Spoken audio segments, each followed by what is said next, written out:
แขวงบ่อแก้วและพนักงานบขตรสาขาบ่อแก้วเพื่อปฏิบัติตามสัญญาบริการสำระค่าน้ำประปาผ่านระบบธนาคารระหว่างธนาคารการค้าต่างประเทศลาวมหาชนสาขาบ่อแก้วกับรัฐวิสาหกิจน้ำประปาแขวงบ่อแก้วทางเป็นการทบทวนเนื้อไหนสัญญาเกี่ยวกับการสำระค่าน้ำประปาผ่านระบบธนาคารโดยปฏิบัติตามแผนยุทธศาสตร์ของธนาคารการค้าต่างประเทศลาวมหาชนสาขาบ่อแก้วในการสำระสะสางผ่านระบบธนาคารเพื่ออำนวยความสะดวกว่องไวและสามารถตรวจสอบได้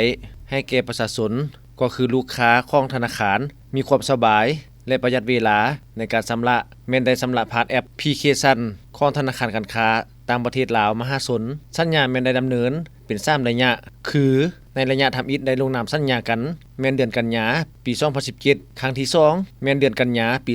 2022และครั้งที่3แม่นวันที่26กันยา2025ที่ห้องประชุมรัฐวิสาหกิจน้ำประปาแขวงบ่อแก้วเข้าร่วมลงนามเซ็นสัญญาในครั้งนี้มีท่านห้องคำเพชรดาวงศ์หัวหน้าธนาคารการค้าต่างประเทศลาวมหาชนสาขาบ่อแก้วกับท่านเพชรสมัยพุทธวงศ์ห้องอำนวยการรัฐวิสาหกิจน้ำประปาแขวงโดยมีพนักงานทั้ง2ภาคส่วนเข้าร่วมเป็นสักขีพยานทั้งนี้ก็เพื่อสืบต่อร่วมมือในการเซ็นสัญญาและรับใช้สังคมก็คือลูกค้าทุกกลุ่มคนในการสำระค่าน้ำประปาให้สะดวกทันสมัยและว่องไวยิ่งขึ้นเพื่อตอบสนองตามความต้องการของผู้สวมใช้อย่างมีประสิทธิภาพและประสิทธิผล